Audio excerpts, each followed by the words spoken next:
right. So we are working group number 2, and I will follow the norm of the first group.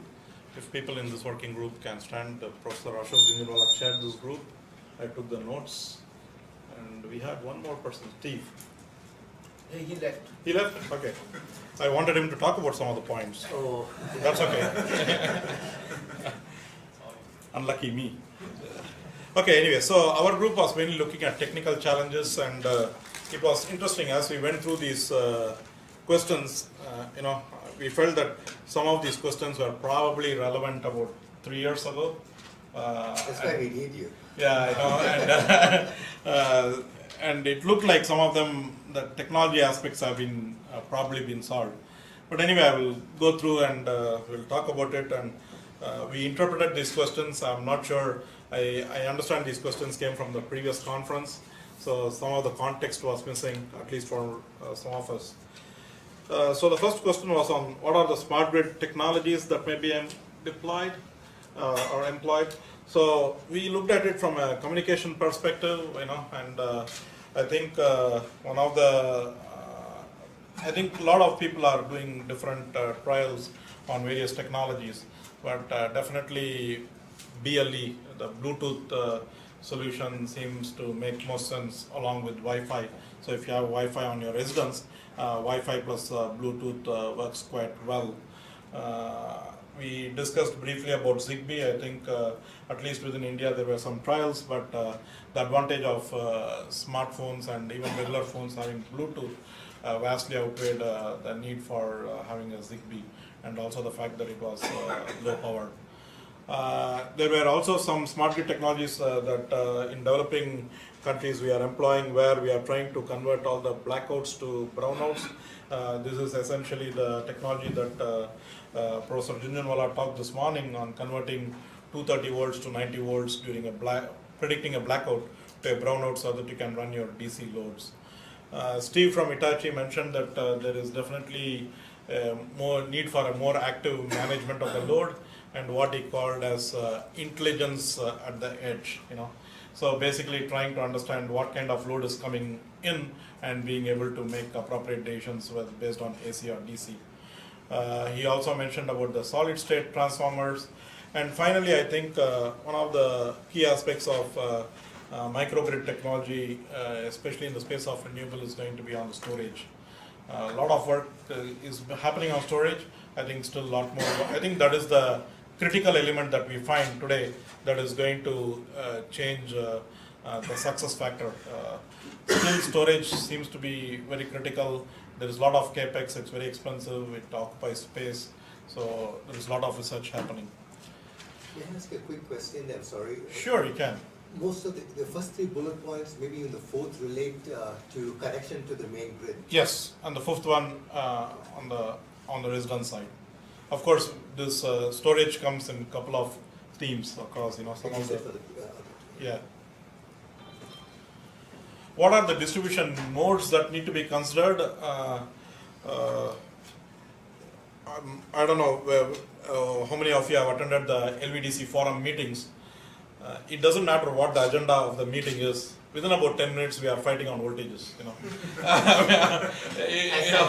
Yeah. So I think I'm exaggerating when I say 10 minutes. I can just have one agenda item. Let's fight on voltages, and I think that will be my agenda. But anyway, I think there is some, legitimacy to the fact that we have chosen 48 volts.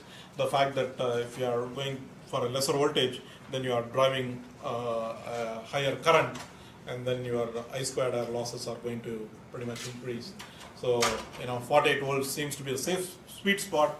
The reason being, if you go anything more than 48 volts, then you have to understand what the safety considerations are. So those are some of the decisions that were done on using 48 volts as a typical voltage. But having said that, and this works in certain environments with light loads and rural microgrids, but I think as we evolve and as mainstream homes go into DC, then you have to consider the aspects of washers, refrigerations, And if you look at most of the machines today, almost all of them are running DC. I don't think we see an equipment that doesn't run DC internally. So the first thing they do is AC to DC conversion and run everything on the DC. We believe that there is need to have more intelligent nodes, especially as we go through the transformational phase. I don't think we are all going to throw our white goods and just go into DC technology or change the wiring in the house and just move to DC wiring. So there is going to be a phase where there is going to be a transformation where you need some intelligence on the connection points to choose between AC and DC. And that goes back to also the solid state transformers on the poles, where the utility distribution company will be able to both push AC-DC in and AC-DC out, basically what we call as a two-way transformers. So these are on the distribution modes. I don't know what exactly they meant by the distribution mode in the home. We took it up as a discussion on the voltage and the requirements regarding that. Integration of storage into the residential network. I think this you pointed out in the first point also. I think definitely today, if we look at, if you are just looking at solar as a backup, then I don't think, I think the challenges are different. If you are looking at economies and reliability, I think storage technology is integral to the adoption of renewable energy. There was a discussion on community energy storage, where we are looking at storage both above the meter and below the meter. What we mean by that is storage not only at the residential, but a storage point before the meter itself. And I think that will be particularly required where you have very high penetration of photovoltaics and you are generating a lot of power and you don't want to evacuate it and not use it. So be able to actually evacuate it and store those energy. And also in terms of designing these kind of network elements on the microgrids, Steve mentioned that they were doing an experiment in San Diego where they have been designing using the IEEE 1547. I thought I would throw in a pitch for IEEE at this point. So. Okay, that's not the end of it. So you are not that lucky. So. What are the complementary technologies that need to be linked or developed to promote spread of DC power? The rest of them do get easier though. I don't think there are any specific complementary technologies, but having said that, we need to include the whole portfolio of renewable energies. I don't think you are looking at just standalone solar or a bio or a wind. I think you are looking at mix of these technologies. But at this point of time, I don't think there is anything complementary that is out there than what we are discussing within the scope of today's discussions. Question number E, if I can go back, and I promise that I will put these in slides and send it out. How should DC power in the home be integrated with the AC grid? I think that's an excellent question because I think we are going to see, at least in the near future, at least in the next decade, and hybrid homes, where there is going to be a mix of AC, DC inside the home. We believe the smart way to do that, and time will tell. Basically, all the equipments are already on DC. So I think at some stage, the white good manufacturers or people manufacturing consumer equipment will move towards the DC-based load. So basically, you need to have a single point of AC to DC conversion and then power all your loads using your DC wiring. I think that will lead before you change the wiring in the house itself to AC to DC. I think that would make more sense, but that is our prediction at this point of time. The technology already exists. It is just a matter of scaling the economy. Literally, I think refrigeration, microwave ovens, even the heavy loads, they all run on DC. You just have a big fat driver that is doing the conversion, and then you eliminate the losses also. So the manufacturing people also will bring down the cost by producing a pure DC-based equipment. I apologize for this. What are the economic sustainability and technical advantages of a DC-powered home? I think we have pretty much dealt with this in various ways, but I think there is a ton of savings that can be got, both in terms of power, and power translates to dollars or rupees. Also, storage space is very expensive. I think that is the key technology that we find where I think to bring down the cost. We really feel that battery is the tip off point on your capex, and as you bring down the that cost, I think the adoption rate will increase enormously. Also, I think Chris mentioned a point about using community Wi-Fi communications. Do you want to elaborate on that, Chris, since you are here?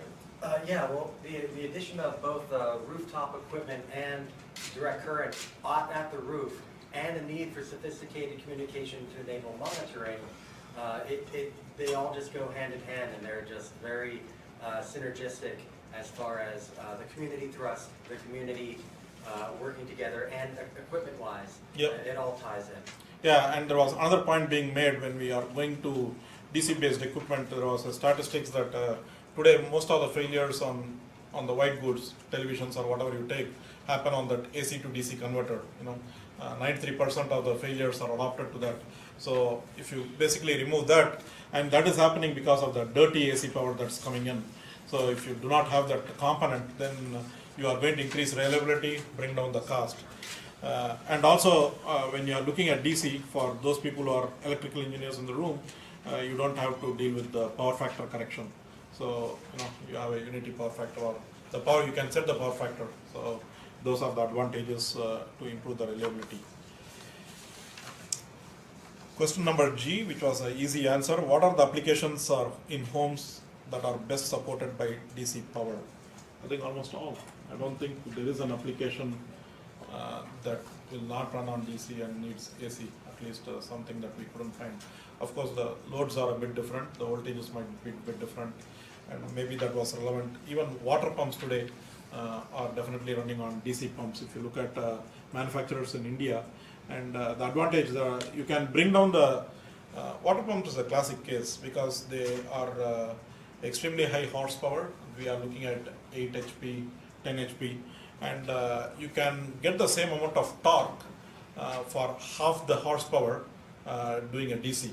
And that's quite incredible because especially when you have issues of not meeting the peak demand, if you are able to reduce the demand, that is converted into what we call as generation, not using the power is power generated. So there were some challenges a few years ago, particularly with the brushes and rare earth material for the magnets. But now with the ferrite and SR material, I think, and with brushless DCs, that problem no longer exists. So I think now the question mark is the deployment and bringing down the cost, which is basically, somebody made a comment that TVs change cost every day, and these things will also change cost as the adoption increases. I tell my wife, once you purchase a TV, do not go into the shop the next day. Should have dropped half price, There's no point. Laptop, you don't want to go into that shop, Go after 1 year, then you might want to buy the next one, but not the next day. Isn't there also a calculation as far as resources necessary? Right. And if one looks at a total equation for a country, and you decide, and you're looking at CO2 necessary to electrificate a whole population, Yep. you can bring the total resources necessary because your motors are smaller, all this else is smaller, and so that the total resources are also in the Quite small. equation. Exactly. So I think reducing the power demand itself is part of the smart technology. So and we are definitely seeing that, right? LED, BLDC fan. There was a lot of interesting comparisons that were made in the morning keynotes. I think it's quite significant. What are the DC appliances that need to be made available, manufactured, or developed? I think all the voltages, all the appliances pretty much run on DC today. There were a few that came to mind. I think people are still worried about air handling motors, higher voltage refrigeration, how you can bring that in mass scale. I don't think there is any particular evidence that none of the appliances will work would require a AC voltage. And finally, I think there was a question on which group is mine? Two, right? Okay. What are the most significant barriers to the use of DC power? Mindset. I think. How about safety? Yeah, so we are coming to that. One is we had both. The mindset is on the policy, and it has to be enabled through policy. And currently, there are no building codes that are available. So if you build a DC home and you go for certification, you will fail because there is no code available. Even though you are green, your house will not pass the inspection. So I think it is important to have national electricity safety codes adopted to DC. The utility business models need to change because today the utility is seen as direct competition to rooftop solars because of the way the business models are constructed. And I think there needs to be some policy implication on that, on how we deal with that. In India, or in developing countries, I don't think that exists so much as probably developed nations, because there are a lot of places we don't see the utility ever making inroads because it is not worth their while. It's just too far. It's a very small community for them to invest. But in developed nations, definitely that will be a challenge where they are constantly seen as a competition. The third one, so we decided, apart from the set of questions, what are the other technical challenges, and that's where your discussion comes up. I think one of the things that the group identified that is a need of the hour is there are absolutely standards that are not established today. So what happens is when people are designing systems, equipment, and these are large scale systems, these are expensive systems, they are not being done because there are no standards available. They are all proprietary implementations, and that also reflects on the fact that it's more expensive. So we believe that once standards are being adopted, it will automatically drive the cost down because there are few different players who are going to design to the same specification. That will bring the economies of scale. The second issue we discussed was safety issues at higher voltages, the circuit breakers and stuff like that. We believe the circuit breakers exist. If you go to a Schneider or a ABB, there are circuit breakers that exist at 220 volts DC. So it is not like it doesn't exist. Is it economical? Probably not. I think that's where the challenge is. Then I think a comment was made on really developing a revenue quality DC electric meter. There is no quality DC electric meter, which is kind of interesting because it's simpler to do a DC meter than an AC meter. It doesn't have all the challenges of the AC, but it doesn't exist. With that, I will end this. I think I exceeded my time by quite a bit, but thank you for your time.